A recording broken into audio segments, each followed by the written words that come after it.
Assalamualaikum warahmatullahi wabarakatuh. Kita mulakan kelas dengan bacaan doa. Allahumma ftah alaina hikmataka wa anshur alaina min khazaini rahmatika ya arhamar rahimin. Rabbana atina fid dunya hasanah wa fil akhirati hasanah wa qina azabannar. Sallallahu ala sayyidina Muhammad wa ala alihi wa sahbihi wa sallam. Walhamdulillahi rabbil alamin. Okey, kita akan sambung tajuk kita tentang riwayat hidup Rasulullah, peristiwa penting Nabi Muhammad selepas kerasulan.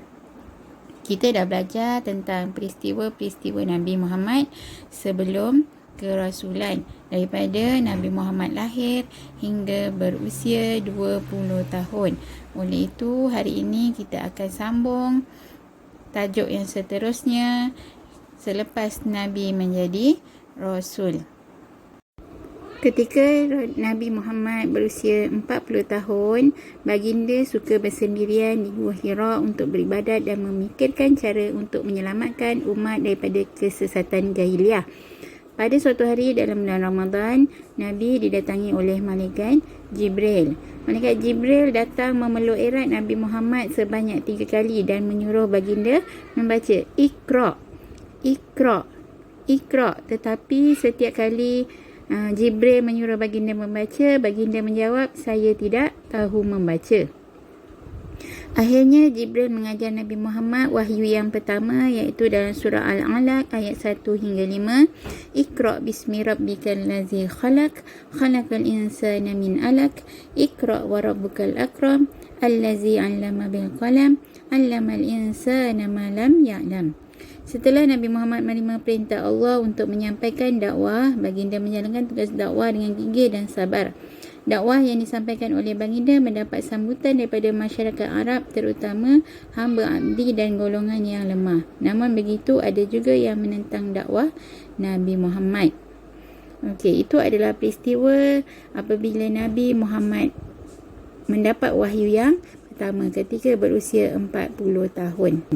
Ketika Nabi berusia 51 tahun, Sayyidatina Khadijah yang sentiasa setia mempertahankan dakwah Nabi Muhammad, dan bapa saudara Nabi Abu Talib yang sentiasa membela Nabi walaupun tidak memeluk Islam, meninggal dunia. Oleh itu, kematian mereka berdua menyebabkan Nabi Muhammad berduka cita.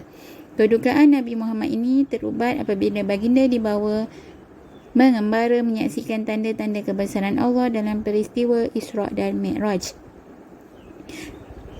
Antara kronologi ringkas peristiwa Isra' Mi'raj ialah Nabi Muhammad dibawa pada waktu malam dari Masjidil Haram di Mekah ke Masjidil Aqsa di Palestin.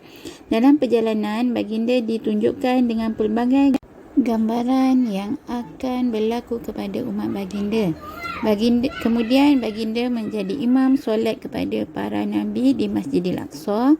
Kemudian baginda dibawa Mi'raj merentas 7 lapisan langit sehingga ke Sidratul Muntaha.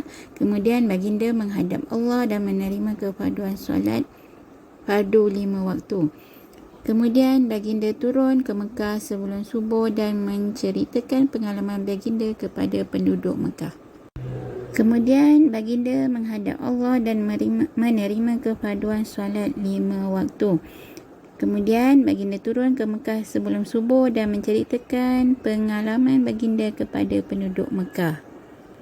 Peristiwa Isra' dan Mi'raj memberikan iktibar bahawa Nabi Muhammad menjalani Isra' dan Mi'raj dengan roh dan jasad. Yang kedua, Rasul terakhir yang membawa ajaran Tauhid seperti ajaran para Rasul sebelum baginda. Yang ketiga, menerima kepaduan solat secara terus daripada Allah sebagai ibadat yang paling utama dalam Islam. Dan yang keempat, mendapat pertolongan Allah ketika menyampaikan kebenaran. Okey, itu sahaja untuk hari ini.